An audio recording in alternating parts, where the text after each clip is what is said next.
Medellín nos mueve la cultura. En nuestra ciudad lectora es tiempo de las mujeres y de la revolución del amor. La alcaldía de Medellín les da la bienvenida a la 17ª Fiesta del Libro y la Cultura, un espacio de libertad y celebración para reconocer y posibilitar el protagonismo de la mujer en la sociedad, la cultura y el arte, porque las mujeres tienen la palabra. Les recordamos a todos los asistentes que este es un evento de carácter público y está financiado con recursos del Distrito de Medellín, y por tal motivo se les solicita a las personas que sean candidatas a cargos de elección popular, a sus representantes o sus voceros, que por favor se retiren del espacio. Agradecemos a las personas que nos acompañan hoy a disfrutar de esta charla que se llama Lo que escribo no es intimidad para mujeres.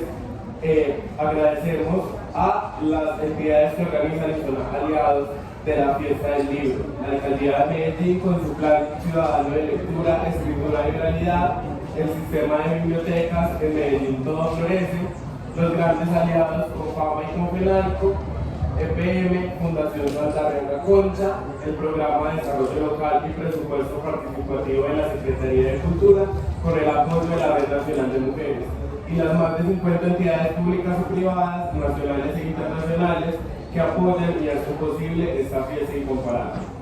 Hoy estamos con la escritora Luna Miguel y quien va a conversar con Andrea Yepes, que también es periodista, sobre sus reflexiones de género en el ejercicio literario. Le doy la palabra a Andrea, bienvenidos y que lo disfruten.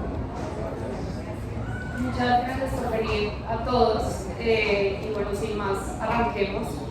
Y quisiera empezar por el título de la charla, que me parece muy particular, porque escribo no es intimidad para mujeres, porque apenas me lo comentaron, me sorprendió nunca haberlo pensado así, que la escritura tuya, como la de muchas otras mujeres escritoras, puede ser una obra intimista, pero realmente es la experiencia de ser mujer en tu forma particular y ya, como susceptible de ser leída por cualquier lector. ¿Cómo lo ves tú y qué piensas cuando te dicen que lo que escribes es intimidad para mujeres? Bueno, muchísimas gracias, Andrea, y muchísimas gracias a la Fiesta del Libro y la Cultura por este espacio y por esta oportunidad de tratar este tema que, aunque atraviesa la fiesta, entiendo que también atraviesa los corazones de muchas personas susceptibles de sentirse identificadas con muchas de las cosas que vamos a comentar, porque precisamente lo que tú me preguntas tiene que ver con una herencia ancestral, que es la del lector macho. Una herencia ancestral que básicamente tiene que ver precisamente con eso, ¿no? Con no saber cómo leer al que no es un hombre cisgénero y heterosexual, prácticamente. No saber cómo leer lo que es diferente. Diferente también tiene muchísimas implicaciones muy extrañas y que podríamos rebatir también, ¿no? Porque ¿por qué lo que no es hombre es diferente, ¿no? Siempre. O lo que no es hombre heterosexual es diferente, lo que no es hombre cisgénero es diferente, ¿no? Tiene que ver con eso, mi trabajo, yo creo, en general tiene que ver con eso, con intentar rebatir a esas lecturas machistas y esas lecturas que normalmente también vienen de la academia, y también intentar que empecemos a leer lo que escribe cualquier persona como la pura literatura que es, sin ponerle etiquetas. Ayer precisamente con Daniel Navarro hablábamos de cómo las etiquetas en algún momento pueden ser salvadoras, pero cuando las usamos para encasillar a los demás se convierten en un ejercicio absolutamente peligroso. ¿Tú sientes como que esa encasillada te demanda ciertos temas o tú tratas, porque igual sí hay mucha intimidad en tu literatura y como que tu experiencia personal, así sea ficción, está ahí? Sí. ¿Sientes que la gente espera eso de ti porque eres una escritora mujer o sientes que simplemente lo haces porque es tu ejercicio? Bueno, lo hago porque me apetece, simplemente, ¿no? Es decir, que también no nos olvidemos que también escribimos para divertirnos, ¿no? Y para retarnos y para contradecir lo que hemos leído o para celebrar lo que hemos leído en otros. Entonces, es cierto que en mi escritura la presencia del yo es apabullante, pero al mismo tiempo me gustaría pensar que es un yo que se abre también a otras cosas. A mí no me preocupa tanto el yo, sino el tema que investiga ese yo. Gracias al yo he podido investigar cuestiones de teoría literaria, cuestiones de deseo, cuestiones pues si nos vamos a... me considero principalmente poeta, aunque aquí en Colombia lo que se puede conseguir solo es mi ensayo, o sea que en Colombia soy ensayista, pero en España soy poeta. Y por ejemplo en mis poemarios he trabajado el animalismo, la maternidad, la enfermedad, el cáncer, es decir, pero siempre partiendo desde una lectura que viene de un pequeño yo, de una pequeña, lo que yo siempre he considerado una chica, porque ya voy creciendo y ya no soy tan chica como antes, pero lo que siempre he considerado esa chica que mira el mundo, ¿no? Entonces, ¿cómo puede ser si yo estoy investigando y trabajando una serie de temas amplios, intentando dar un punto de vista que a lo mejor no he encontrado en otros sitios sobre esos temas tan amplios? ¿Cómo puede ser que se siga reduciendo? Y no solo mi trabajo. Aquí estamos reivindicando a una autora inmensa como es Annie, ¿no? Reciente premio Nobel, ¿no? Y todavía hay prensa, en la misma Francia, prensa conservadora, que sigue hablando de una escritora que escribe para cositas de mujeres, ¿no? Además esa cosa, ¿no? Los diminutivos, con lo bonitos que son los diminutivos y por qué los utilizamos para denigrar, ¿no? Cositas para mujeres, ¿no? Literaturcilla para mujeres, ¿no? Ay, pues a mí me encantan los diminutivos y me gustaría que se utilizaran para reivindicar lo que hacemos, ¿no? Ojalá lo pequeñito se convierta en algo grande. Parte de eso también, que lo nombraba un poco en la primera pregunta, es que se piensa entonces que solo las mujeres deberíamos leer esas cosas o solamente las mujeres, pues son cosas que solo nos interesan a nosotras. ¿Tú piensas en alguien cuando estás escribiendo, como que piensas que igual tu lectora va a ser una mujer o cómo ves ahí esa perspectiva? Claro, aquí es curioso, no sé cómo son los datos en Colombia, pero por ejemplo en España leen muchísimas más mujeres que hombres, ¿no? Entonces una tiende a pensar, cualquiera que se ponga a escribir debería pensar que efectivamente te van a leer más mujeres que hombres, ¿no? Tengo aquí una mosca. Entonces, la cuestión es que yo intento no pensar en quién me va a leer, porque eso me ahogaría, ¿no? Porque entonces pensaría que si me lee mi abuela, a mi abuela no le va a gustar que yo hable de pollas. Si me lee mi amiga del instituto, no le va a gustar que yo recuerde de cuando nos tomamos aquel botellón y ella vomitó y a lo mejor estoy hablando de repente de algo que que rememora ese momento. Si me leen ciertos hombres de la industria editorial a los que admiro y con los que trabajo y escribo sobre feminismo, lo mismo se van a sentir atacados. Si escribo demasiado radicalmente sobre algún tema polémico, puede que yo llegue a las sensibilidades de compañeras, o puede que incluso me esté equivocando y me equivoque yo misma y no sepa luego, y luego tenga que cambiar de idea, ¿no? Tenga que escribir sobre los cambios de idea. Yo creo que se puede cambiar de idea, es muy importante cambiar de idea. Ahora venía la presentación de Lilian Pájaro Glacial y se hablaba de eso, ¿no? De que a veces se nos exige también a los escritores que todo lo que decimos sea verdad hoy, mañana, pasado y al otro, ¿no? Cuando la verdad cambia en un instante, ¿no? Cuando la realidad cambia cada minuto, ¿no? Entonces no, procuro no pensar en que me va a leer porque me volvería loca y no escribiría. Y en ese sentido, como sobre el error, pues esta charla finalmente es como de ingeniero en el ejercicio literario. ¿Crees que es mucho más fuerte como lo que sucede en la postliteratura? O sea, porque tú escribes y lo que pasa cuando te equivocas, cuando cambias de opinión. ¿Crees que es más duro porque eres mujer o sientes que igual el error es condenable expansivamente?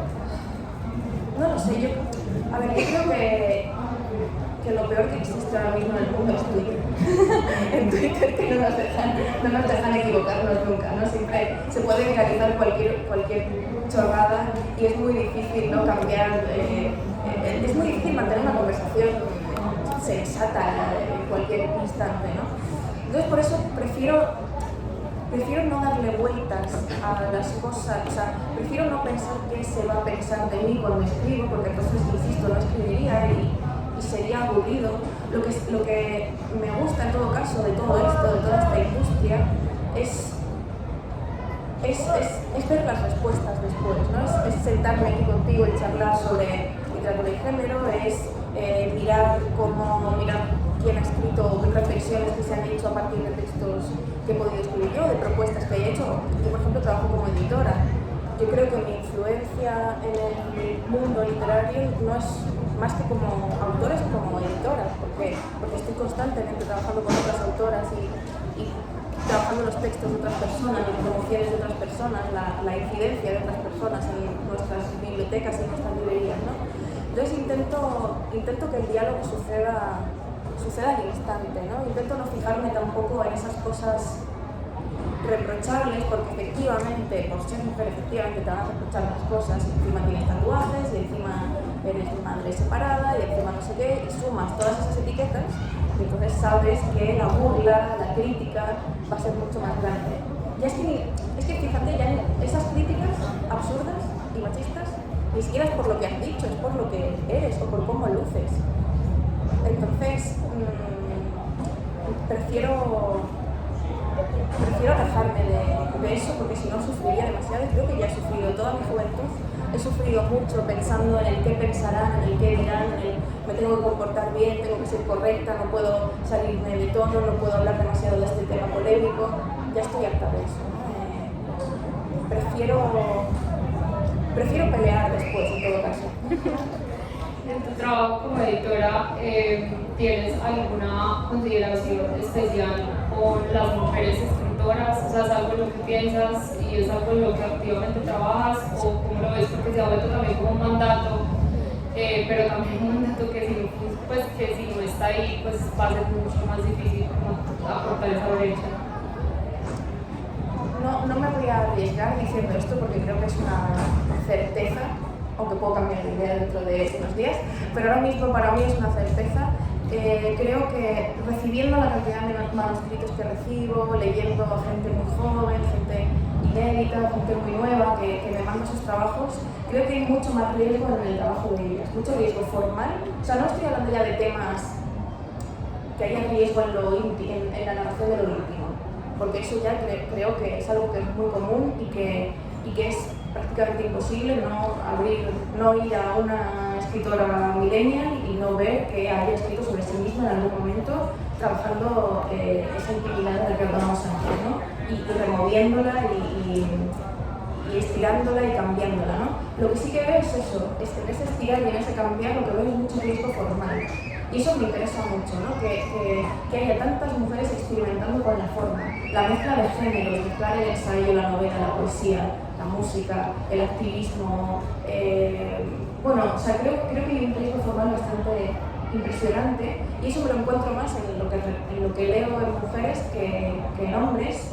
Pero también creo que hay una nueva sensibilidad masculina, y lo veo sobre todo en personas más jóvenes que yo, autores de 20 y pocos años, que están escribiendo también de una manera y con unos referentes muy distintos a los de autores de otras generaciones, ¿no?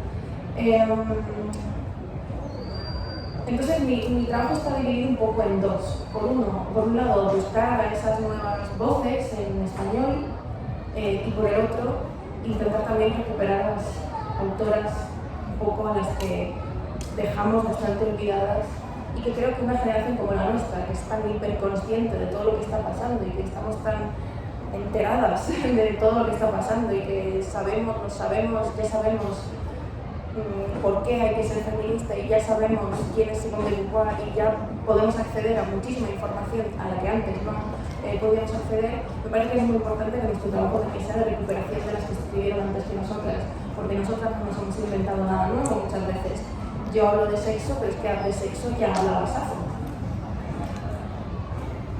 Sos hija de una mujer editora, escritora. ¿Sientes que haber crecido cerca de una mujer así te hizo pensar que el mundo editorial era un lugar abierto para las mujeres, o cosas que con rapidez te hicieron creer que había desigualdad de género en ese campo y que pues lo sigue habiendo, por supuesto? Insisto, por un lado me hizo crecer y por el otro me hizo también saber que era un mundo complejo para las mujeres. Mi mamá, que murió hace 10 años, ella me tuvo muy joven, éramos casi hermanas, o sea, por la diferencia de edad poquita que teníamos, nada más 17 años, pues éramos casi como hermanas, yo la he hecho muchísimo de menos. Ella además era fanática de Álvaro Mutis y su editorial se llamaba Regalero, en homenaje a Álvaro Mutis, o sea que siempre he venido a Colombia inevitablemente he pensado mucho en ella, ¿no? Viendo el nombre de Elba Viero en las mesas de las librerías, ¿no? Más allá de esto, ella trabajaba en una editorial muy pequeñita, sin distribución apenas, era casi casera. Yo creo que pegaría muy bien con algunas de las editoriales jóvenes y dependientes que hay por aquí. Y ella luchaba mucho para publicar mujeres, poetas, y luchaba mucho para que no la consideraran una cría. Ella tenía 34 años cuando fundó su editorial, yo ahora voy a cumplir 33, es decir, estoy a punto de cumplir la edad que tenía mi madre cuando fundó su editorial, ¿no? Y me parece muy valiente que en aquella época se atreviera a hacerlo, teniendo en cuenta cómo es todo esto, ¿no? A veces diremos, no exageres, estás aquí, te hacen una entrevista, sales en la prensa, te entrevista el país, sí, ok, pero me entrevista el país y en la primera puta línea ponen algo sobre que me pinto los labios, o sobre minifalda, o sobre no sé cuánto, y es como, ¿por qué? Es decir, si me estás entrevistando por mi trabajo, entrevístame por mi trabajo. Y si luego yo bromeo con mis tatuajes y mis tonterías y mis palabrotas, pues vale, añádelo como una... Pero que lo que me caracteriza a mí o a cualquier autora que vayas a entrevistar no sea que tiene un lunar de los pechos, ¿no? Y esto sigue pasando, son pequeñas tonterías, pero si tú sumas todas esas tonterías acaba siendo algo grande. Y cuando eso es algo grande te desmoraliza, y cuando te desmoraliza no quieres ni leer, ni escribir, ni salir al mundo, ni hacer nada. Por suerte, como digo, creo que ya cuando algo pasa de ese calibre, nos reímos de ello. Porque quien hoy en día es capaz de escribir eso en una nota seria, periodística, sobre una autora, es que el problema lo tiene esa persona, no la sociedad. Tú has escrito, has editado, has trabajado en medios de comunicación, has estado como en muchos frentes de la cultura de tu país. ¿En cuál de todos sentís que es de mujer a media como tu experiencia y tu relación con los otros, y por qué? No estoy segura. Aunque haya trabajado en distintos medios y demás, creo que siempre he hecho un poco lo mismo, ¿no? Empujar otras carreras o hablar de otros autores. Creo que lo que más me ha cambiado, y esto es una experiencia sí que fue muy mala y por lo que decidí ir por el periodismo, yo trabajaba en Playground, que era una revista muy potente antes, ahora no tanto, y yo llevaba la parte de libros, y entonces yo me quedé embarazada a los 25 años y tuve a mi hijo Ulises, y el primer día que vuelvo de la baja de maternidad me dice mi jefe, qué pena que hayas sido madre y ya no vas a escribir cosas tan buenas como antes. Entonces a mí no me cambió como experiencia el periodismo en sí. De hecho, yo a veces echo de menos trabajar en la prensa, me parecía muy divertido y era como muy rápido y le perdías el miedo a la página en blanco, ¿no? Ahora, cuando estás varios días sin la página en blanco, la vuelves a ver en blanco y te jode muchísimo, ¿no? Cuando eres periodista no puedes tenerle miedo a eso. Pero la cuestión es que eso sí que me cambió, ¿no? Me di cuenta de que efectivamente todo lo que me pasara a partir de entonces iba a marcar profundamente. O sea, todo lo que me pasara a partir de entonces, cuando ya los hombres no me veían como una chica joven prometedora, sino como una mamá o como una señora que ya escribía y publicaba libros y todo esto, de repente la vida iba a tener otra lucha. Una lucha muy desagradable porque precisamente no tenía que ver con mi trabajo. Él no decía, estás escribiendo mal, él decía, como eres madre vas a escribir mal. Es decir, ni siquiera era objetiva esa crítica, ¿no? Y me parecía un estúpido y un fascista, por qué no decirlo, y menos mal que me fui de Playground y menos mal que fui al medio cerrado. Te he escuchado en un par de entrevistas hablar de la independencia y de la seguridad económica como un pilar para escribir de manera más holgada. Quisiera que habláramos un poco de esto, cómo se cambió la vida de escritora cuando ganaste independencia y seguridad económica, y si crees que hablar de esto es necesario para que exista también más igualdad de género en el ejercicio literario. Pues todos necesitamos plata, los humanos también, pero es distinto. Sí, claro, para mí también hay como varias diferencias vitales, ¿no? Por un lado, yo me fui de casa a los 19, gané un pequeño premio de poesía y yo me pensaba que ese dinero me iba a durar para toda la vida. Y al mes era como, tú imagínate alquilando un piso en Madrid con ese dinero, pues no. Bueno, también te voy a decir que la mitad me lo gasté en libros, entonces pues todo fue mal. Pero desde entonces he estado trabajando y haciendo lo que he podido. Por cuestiones familiares me pedí a mí misma no pedir ayuda jamás a mi familia, entonces pues ahí tiré. Y hace poco, cuando me separé, cuando me divorcié, pues me fui a vivir sola por primera vez en mi vida, y eso también ha marcado otra diferencia, porque ahora es todo el doble de caro, ¿no? Con un hijo además, ¿no? Y esta experiencia, a lo único que me ha llevado a tener certezas es a que el cuarto propio está bien, la casa propia está mejor, pero si no, o sea, pero la cuenta llena es mejor todavía. Es decir, la habitación, ¿de qué nos sirve si no podemos pagar el agua con el que vamos a estar bebiendo agua en esa habitación mientras escribimos, ¿no? Quiero decir, parece muy absurdo lo que estoy diciendo, pero no sé cómo es aquí la situación, pero en España, por ejemplo, te pagan a veces con suerte 50 euros por un artículo en un medio de comunicación.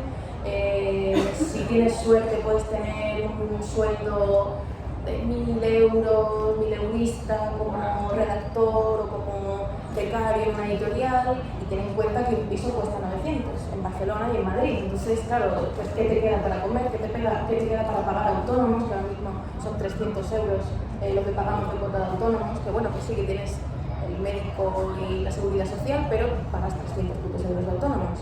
Y a ver, y no todos los meses te van a llamar para que escribas un artículo, no todos los meses te van a contratar desde el extranjero un ensayo, no todos los meses te van a... O sea, hay que ir haciendo malabares constantemente. Yo ahora tengo un puesto fijo en una editorial, me considero muy privilegiada. Hay amigos que son traductores, que son periodistas y que no pueden. Es imposible. Y quien puede, y esa es la ironía, y lo digo porque aquí también hay publicadas algunas de las autoras más exitosas ahora mismo en España, una Andrea Abreu, una Cristina Morales, quienes pueden, quienes de repente tienen éxito, ganan premios, se les traduce fuera, se les publica por todas partes y venden muchos libros, de repente, para poder mantener esas ventas de libros, tienen que estar todo el día promocionando, todo el día viajando, todo el día saliendo en los medios, todo el día escribiendo para otros medios, todo el día escribiendo textos para antologías, para revistas, para no cuantos. Y claro, ¿cuándo pueden sentarse a escribir? Tienen el dinero, pero no tienen el tiempo de ir a su cuarto propio. Entonces, la cosa es un poco difícil. A lo mejor nos quejamos por vicio, ¿no? Porque también pasan muchas cosas buenas y estamos viviendo cosas muy buenas, ¿no? Yo no me puedo quejar. Pero sí que es cierto que hay que reivindicar que escribir es trabajo. Y eso es, escribir es trabajo. ¿Y crees que cuando ves que las retribuciones económicas también son distintas si eres una escritora mujer, o sientes que ya es una cosa que se ha regulado más como se vive en España?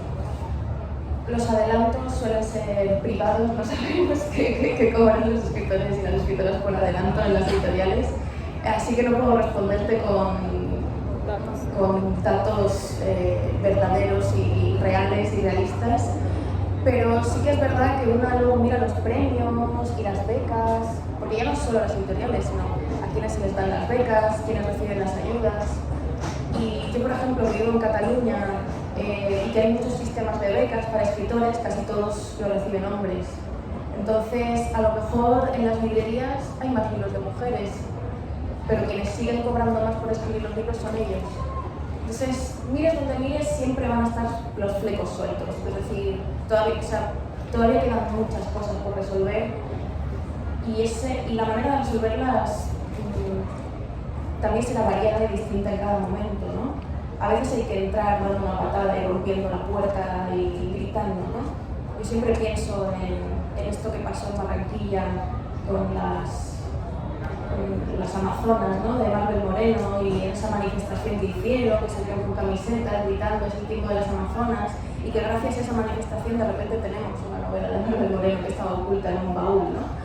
Y ha llegado hasta España y está en Europa y se puede conseguir en muchos sitios, aunque su nombre todavía pueda resultar desconocido fuera de Colombia, ¿no? pero creo que a veces la solución pasa pues, por levantarse y gritar, y otras veces pasa por ser por ir trabajando muy poquito a poquito, ir modulando, ¿no? los tornillos, ¿no? Y moviéndolos de sitio, y no sé cuál es la manera de cambiar las cosas, pero sí que sé que hay muchas maneras de cambiarlas y que estamos probando. Okay. Volviendo un poco al tema de la intimidad, tus libros, por ejemplo Caliente, tiene voces de otras mujeres y lecturas tuyas que van sobre deseos de muchos frentes y realidades y texturas. ¿Por qué te parece importante mezclar esas otras intimidades con la tuya y si crees que hace como cierta colectividad de intimidad de tu pareja? Sí, todo esto parte de que yo odio un poco la figura del escritor endiosado, de que un escritor es un dios, que es único y no existe solo en soledad, no hay nada que le influya. Yo creo que escribimos colectivamente, en general. Yo no podría abrir cualquiera de las cosas que yo misma haya escrito sin decirte en esta línea, en este poema, recuerdo que lo escribí porque una amiga me escribió un poema de no sé quién, en no sé qué sitio. Es decir, evidentemente, cuando uno escribe sobre sí misma, escribe sobre su experiencia, y la experiencia no la vivimos solas, la vivimos los demás. Entonces, necesariamente, nuestra experiencia escrita está marcada por lo que hemos vivido los demás, por lo tanto, pienso yo, quizá a lo mejor estirándome un poco, que escribimos colectivamente por eso, ¿no? Porque es inevitable no escribir con los demás, no escribir a partir de los demás, de los vivos y de los muertos, porque también escribimos gracias a nuestras lecturas. Y de los que no están, y de los que no han nacido también, porque uno escribe también pensando, lo mismo me voy y alguien me lee, ¿no? Entonces, sí, yo creo que parte de una voluntad como colectivo, porque escribir y leer se hace en una soledad absoluta, física, ¿no? Uno está sola cuando hace esos actos, pero en realidad uno está siempre acompañada porque está todo lo que ha vivido y todas las personas con las que ha hablado y todos los autores y autoras a los que he leído que están acompañando en ese proceso. Y en un libro como Caliente, por ejemplo, que ahora está aquí también, o en un libro como Leer Mata, que en todo mi trabajo ensayístico, en el coloquio de las perras también, que básicamente es un ensayo de cartas de escritoras latinoamericanas del siglo XX olvidadas. En todos esos libros hay conversación con otras mujeres y es inevitable, porque es que yo no sé otra manera de trabajar ahora mismo. Y creo que conversar, y por ejemplo me interesa mucho el género epistolar, en casi todos mis libros hay cartas además, conversar con otros dentro del texto es, para mí, a mí me produce mucho placer. Lo escuchamos por ahí como hombres, mujeres y seres humanos en general decir, tengo que empezar a leer más mujeres, como si fuera una meta y como si fuera difícil llegar a libros de mujeres. ¿Pero en algún momento tuviste que tomar esa decisión? O sea, como que fue consciente, como, muy bueno, tengo que empezar a leer más mujeres, o fue como intuitivo? Primero un poco intuitivo, cuando era muy adolescente, y más que leer a mujeres, eran temas específicos que sabía que solo me podían ofrecer algunas mujeres, ¿no? Pues yo quería leer sobre la menstruación, por ejemplo, sobre la maternidad, etc. Entonces, en ese momento, yo podía irme a Silvia Plath, me podía ir al Sexto, era como que de repente podía irme porque temáticamente sabía que solo algunas mujeres me podían ofrecer lo que yo buscaba, ¿no? Y ahí es como empezó un poco mi sospecha, ¿no? Luego más adelante pues ya entró la teoría, entonces con la teoría pues te das cuenta de que te hace falta siempre práctica. Y ahora mismo me está pasando un poco al revés, estoy volviendo a leer hombres. Bueno, no es que haya dejado de leerles nunca, pero como que estoy volviendo a leer algunos clásicos, ¿no? Pero siempre buscando las críticas que han hecho sus discípulas o sus lectoras, para ver también qué significa leer ahora a James Joyce, qué significa leer ahora a Javier Marías, qué significa leer ahora, pues no sé, a Bukowski, qué significa leer ahora a Bolaño, son autores que han conformado mi historia lectora, ¿no? Pero que ahora me interesa leerlos desde la óptica feminista que he ido adquiriendo en los últimos años, ¿no? Y luego también es muy curioso que yo tengo un club de lectura y hay gente muy joven que viene a mí y me dice, ¿cómo leo a un hombre? No tengo herramientas para leer a Nabokov. ¿Cómo puedo acercarme a la narrativa de, pues yo qué sé? Y de repente me sorprende porque hay muchas chicas jóvenes que quieren buscar esa manera de poder acercarse a esos escritores machos sin sentirse culpables por estar leyendo algo que sabe que a lo mejor les puede generar algún conflicto y al mismo tiempo poder disfrutarlo. Entonces, bueno, me parece interesante, ¿no? Yo creo que sí, que hay que leer. En general, si se quiere también hay que no leer. O sea, es decir, hay que hacer lo que a uno le apetezca, ¿no? Pero conscientemente y intentando buscar siempre algo más allá, ¿no? de la obviedad. ¿Y qué sueles responder? Pues me da curiosidad porque igual la lectura no tiene que ser siempre una correspondencia conceptual, ¿no? Como que uno no solo debe leer cosas con las que uno esté de acuerdo o con imágenes que sean apacibles. Sí. Bueno, mi respuesta siempre es hazlo, léelo y busca bibliografía externa que te ayude también a entender cosas que a lo mejor tal y sé crítica, o sea, ¿por qué no? Esto lo decía siempre Cristina Morales, dice, yo me doy dos placeres, o sea, yo nunca voy a dejar de leer a alguien cancelado, entre otras cosas porque yo quiero tener el placer de leerlo, si es que eso me va a dar placer, porque a lo mejor es una mierda, no lo sé, y también quiero tener el placer de criticarlo. Insisto, ¿por qué tenemos que endiosar las cosas? ¿Por qué no podemos criticar las cosas? A veces hay que leer para criticar, también hay que leer al enemigo. En 2019, la revista Gato Pardo publicó una pequeña entrevista de donde creo que salió el título de esta charla además, y en ella te preguntaban cómo y por qué sientes que el feminismo te ha transformado como escritora, y quisiera saber 4 años después y pues de una pandemia por medio, ¿cómo responderías a esta pregunta? No me acuerdo lo que respondí, sinceramente, pero creo que me río más. O sea, disfruto más, me río más escribiendo. Hay más chistes en mi escritura. O sea, soy una persona más graciosa desde que soy feminista. O sea, quiero decir, soy más feliz. ¿Y de dónde crees que viene esa felicidad? ¿O qué te dejó de preocupar para que ahora sea así? Pues tengo herramientas para superar muchos dolores. Tengo herramientas para detectar injusticias y conozco a personas, a amigas y a otras autoras, y a editoras, y a colegas, y a vecinas, y a abuelas y primas, con las que puedo hablar sinceramente de cosas que antes eran impensables que hablara con sinceridad.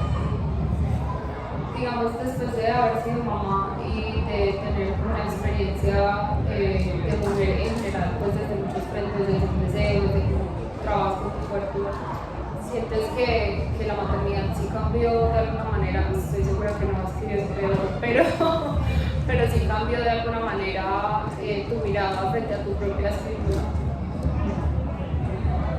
Bueno, ahora me da un poco de vergüenza que va a pensar mi hijo cuando lea todas las barbaridades que he escrito. Eso es lo primero, es como, ay Dios. Por eso te digo que prefiero no pensar en nadie cuando escribo, porque además si pensar en mi hijo me da mucha vergüenza.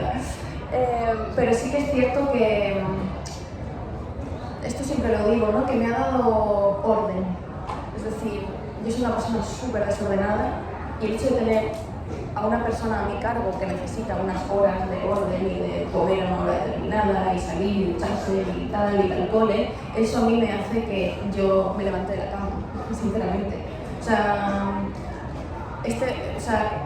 cuando yo tengo que llevar a mi hijo al colegio todas las mañanas, el primer pensamiento que tengo de agotamiento de la vida y del día a día y del trabajo y de las tonterías de internet y del amor y de todo es como me vuelvo a la cama.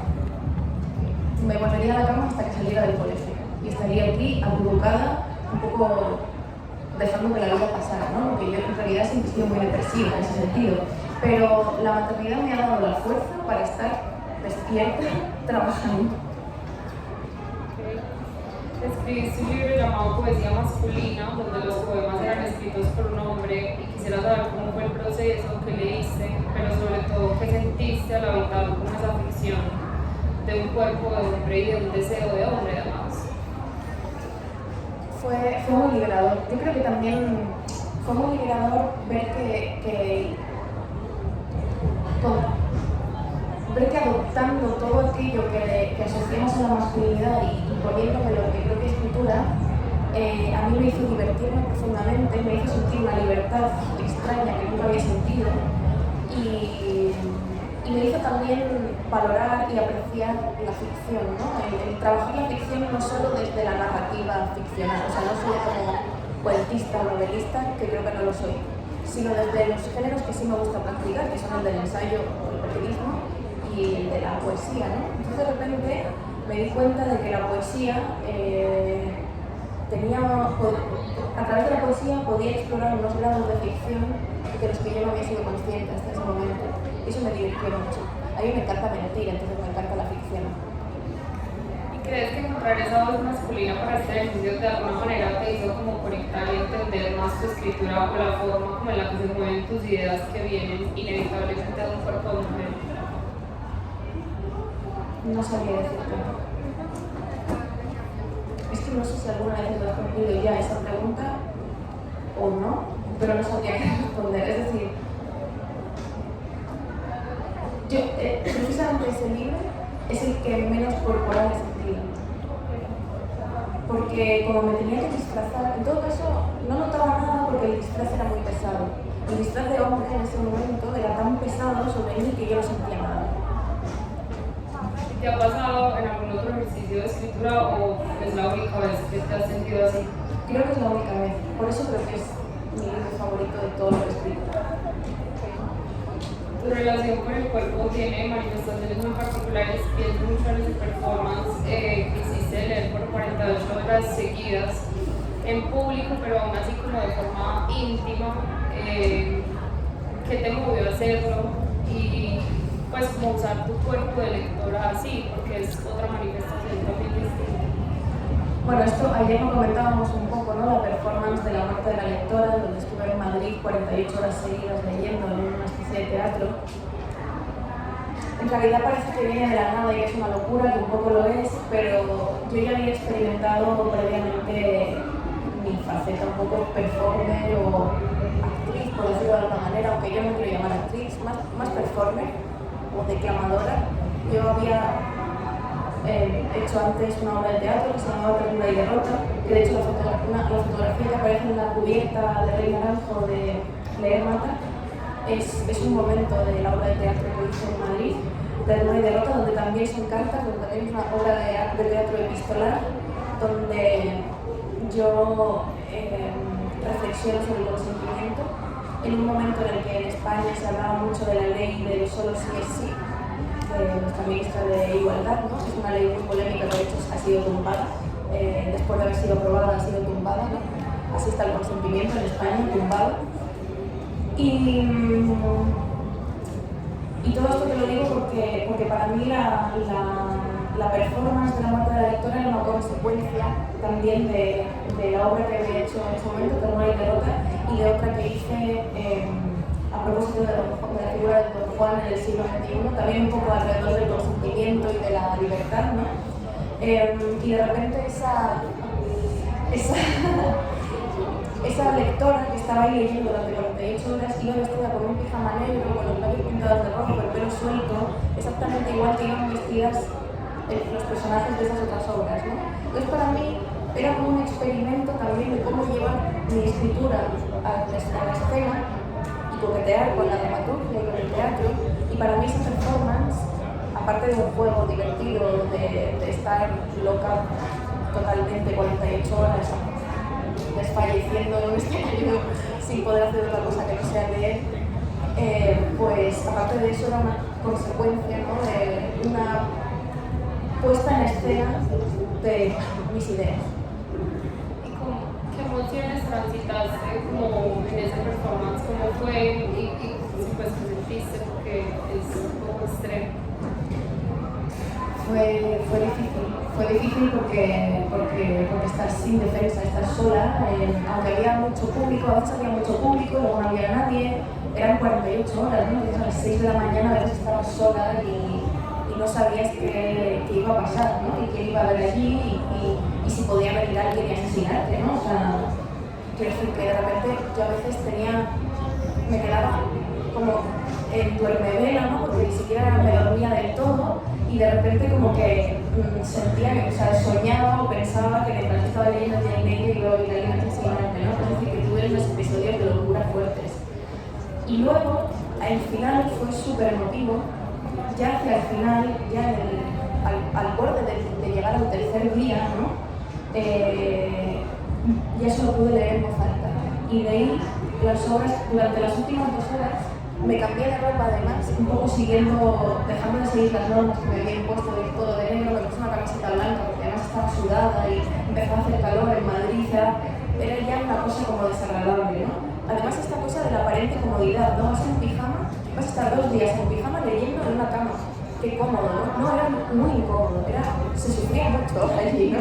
Y entonces me cambié y estuve 2 horas leyendo de final a principio la obra completa de uno de mis escritores favoritos españoles, que es el poeta José Ángel Valente, que además el primer poema de su primer libro me lo sé de memoria, y entonces cuando llegué allí me noté tan cansada que no fui capaz de leerlo de memoria, y de hecho hasta me equivoqué leyéndolo del papel, ¿no? Pero ya fue lo último y ya sonó la campanilla y ya me fui a mi casa a llorar. Quisiera, pues leí, no sé si esto es verdad, porque solo lo leí en un lugar, pero tu novela la empezaste a escribir cuando estabas en embarazo. Sí. ¿Cómo? Tu novela la empezaste a escribir cuando estabas en embarazo. ¿Cómo fue esa experiencia? Si sentiste distinto el ejercicio literario y eso. El funeral, se refiere a la novela del funeral de Lolita, que también está en Lumen, aquí se puede conseguir. Es mi primera novela, así que no me lo tengáis en cuenta. Y sí que es cierto que la primera parte la escribí durante el embarazo y la segunda parte cuando ya había nacido el niño, y ahí es donde empezó también el orden, ¿no? Y ahí es donde empezó también el escribir por las noches, cuando ya por fin todo estaba en calma, los 2 gatos dormidos, el exmarido callado y el niño también callado.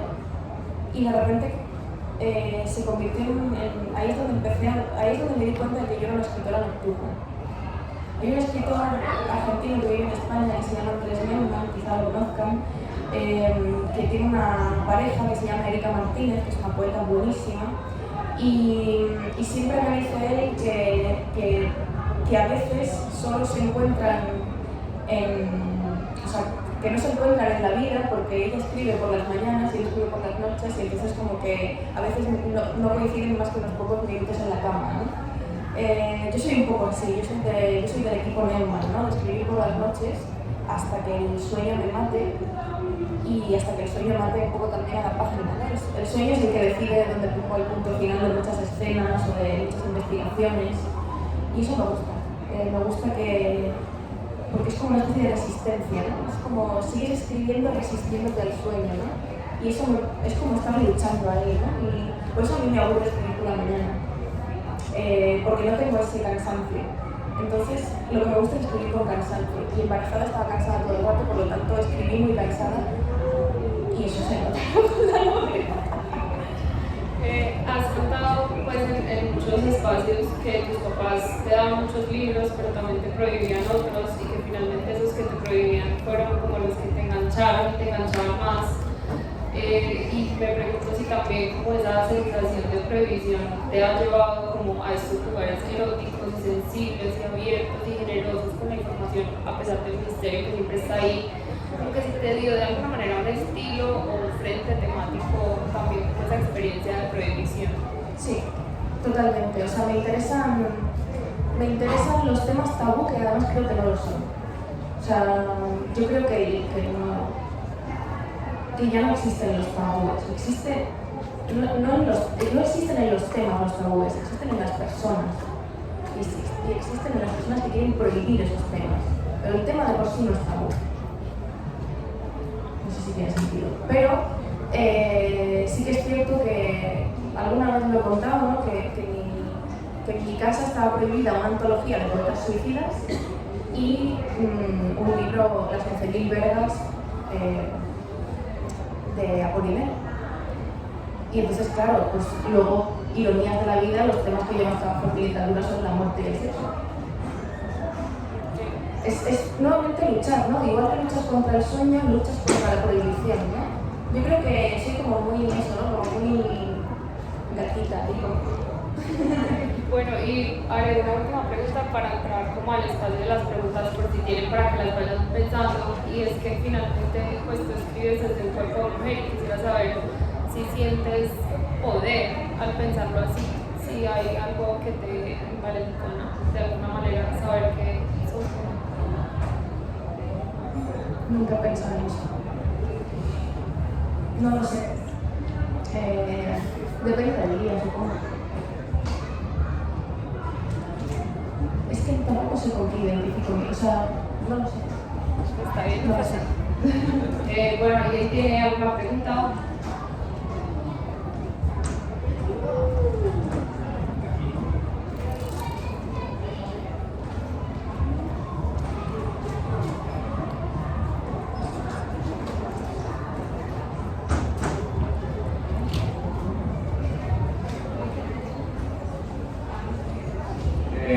Buenas tardes.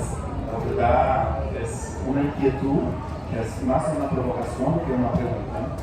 No soy de aquí, soy extranjero.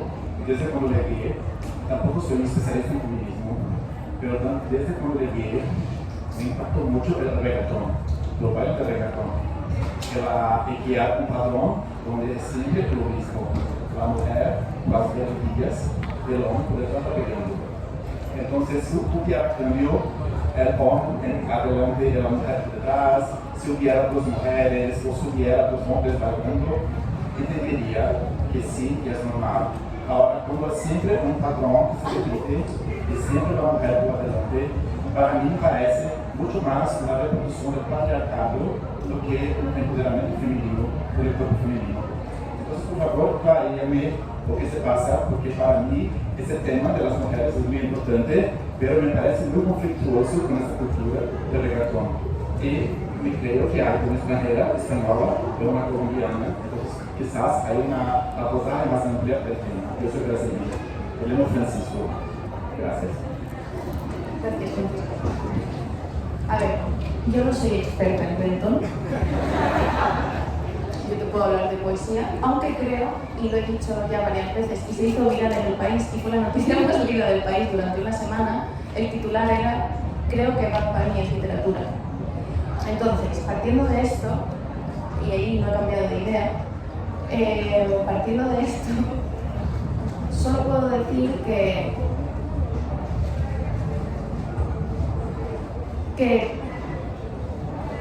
no veo cuál puede ser el problema de que haya un goce consentido en reproducir esa escena en la pista, cuando es una escena gozosa también en la intimidad.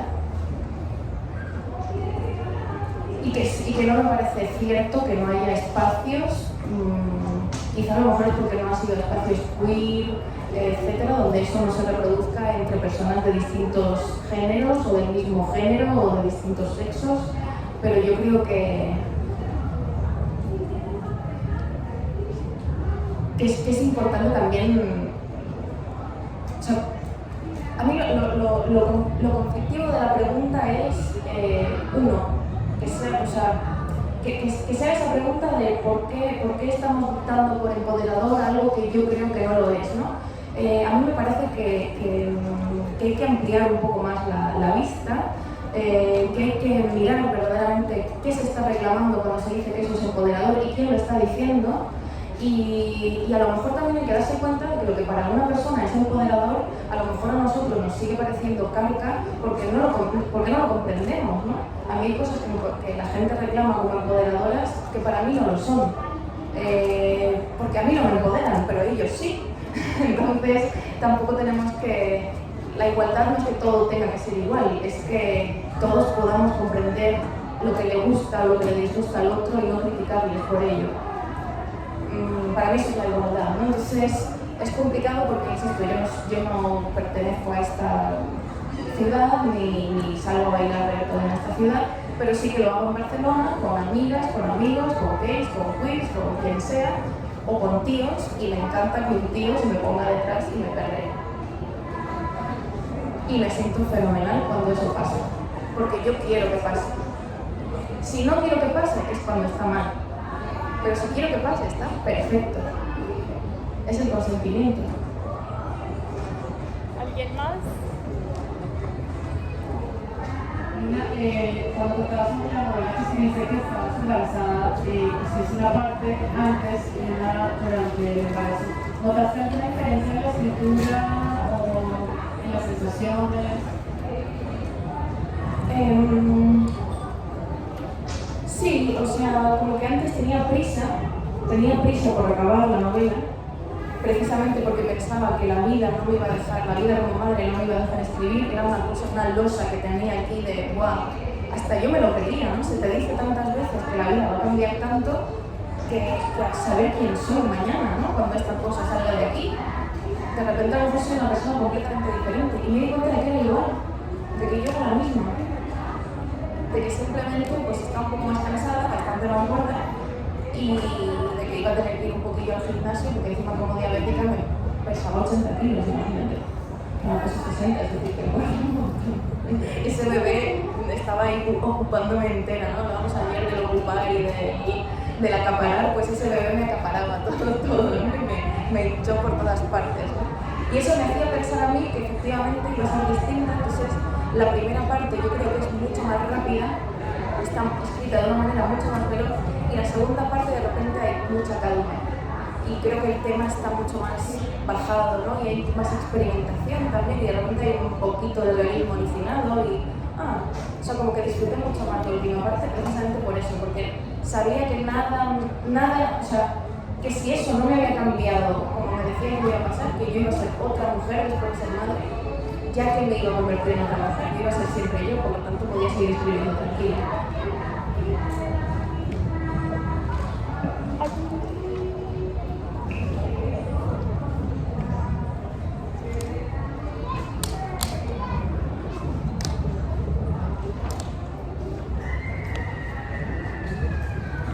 Buenas tardes.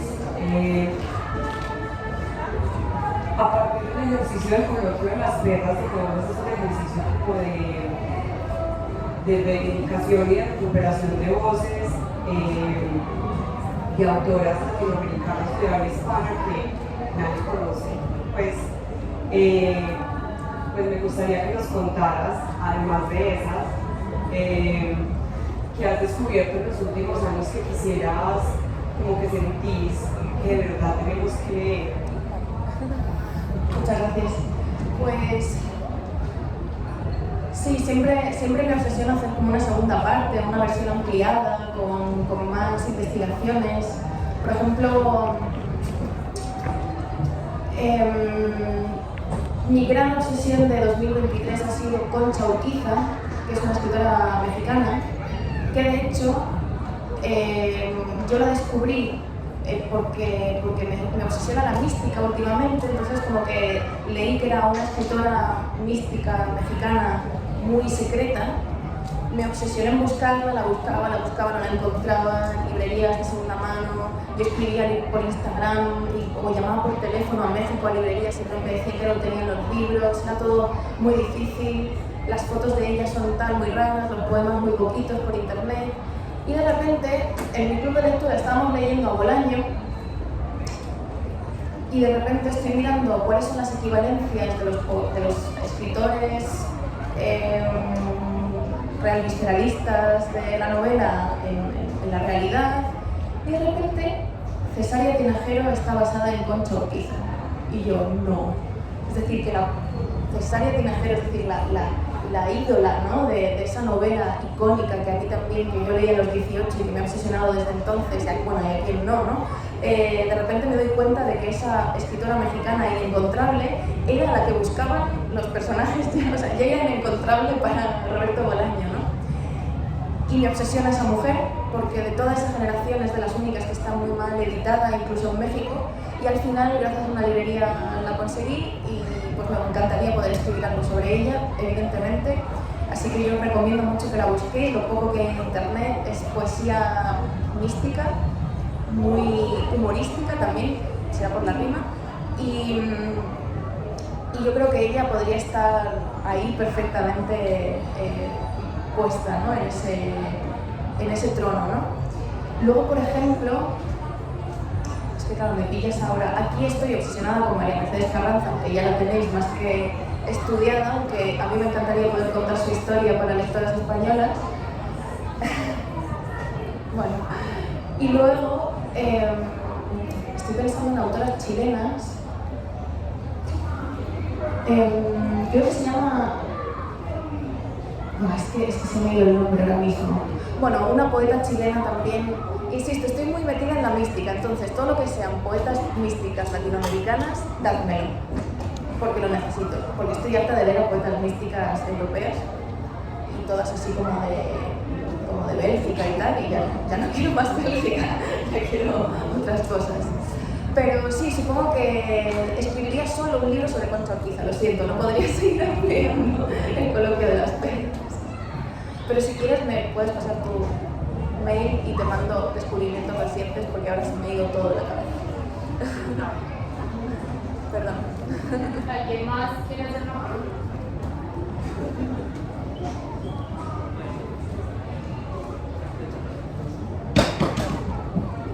Bueno, ahora hablabas de la desmoralización que muchas veces se le atribuye a la escritura femenina y te pones a pensar en qué me va a leer y todo eso. Y me toca mucho porque también soy una mujer joven, un poco más joven, que empieza a escribir y bueno, eso también me pesa. Entonces me interesa como escucharte cómo ha intervenido la moral en tu escritura.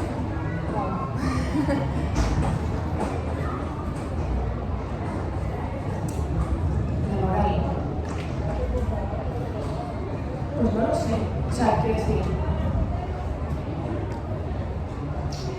yo creo que todavía tengo mucho miedo a algunas cosas y todavía quiero seguir siendo muy políticamente correcta en algunas cosas y no sé si eso tiene que ver con la moral, pero creo que está entrecruzado con ello, ¿no? Y luego también a mí me da mucho miedo hacer daño, o sea, y del mismo modo que procuro no pensar en nadie cuando escribo, también me da miedo hacer daño a las personas cuando escribo. Y de hecho, cuando he escrito sobre mi divorcio o cuando he escrito sobre mi padre, a quien odio profundamente, o cuando he escrito sobre ciertas personas, ¿no?, que están cerca de mí y con quienes he tenido un vínculo poderoso, todavía tengo miedo a hacerles daño y no sé si eso es la moral también, ¿no? De que yo como mujer no debo alzar la voz a propósito de ciertos temas ni dañar al macho que está conmigo y que es tal, ¿no? Pero claro, es que esos machos ni siquiera están conmigo, o sea que ¿por qué me sigue dando miedo hablar de ellos, no? Cuando en realidad yo sé quiénes son, pero vosotros no, es decir, que a un lector sí la suda quién sea mi padre, quién sea mi antiguo profesor o quién sea no sé quién, ¿no? Entonces, sí, me sigue pesando esa cosa de yo todavía no puedo hablar de esto. Pero algún día se me pasará, seguro, porque... O sea, esto va en YouTube ahora mismo, o sea que ya lo he dicho con falta. Hola. Hay un poema que se llama algo así como ese es el primer poema que escribo de todo. Y desde la multiplicidad de lecturas, yo lo interpreto como un poema de la visión de mamá. Puede que tenga otra para ti, porque la más bonita. Desde que eres mamá sientes que has ido un poco hacia la visión de mamá y después del sexo, de un poco más mundanos, que quedaron ahí. Efectivamente, ese poema pertenece a un libro sobre la maternidad, es El arrecife de las sirenas, y es un poema en el que yo hablo de haber tenido una pérdida. Yo perdí a un bebé antes de tener a mi hijo, que ya nació bien y todo, pero antes fue una pérdida, y ese precisamente está escrito desde esa mujer que ha sentido que era mamá, pero que no sabía si era mamá. Yo sentía que lo era, aunque hubiese tenido una pérdida, ¿no? Y era un poema escrito desde el intento de tener además un bebé, ¿no? El título es literal, o sea, hacía calor y escribía desnuda. Pero me hizo gracia porque el hecho físico de estar desnuda en mi escritorio escribiendo, que se te pegaba la silla un poco, porque era muy incómodo escribir desnudos, no lo hagáis.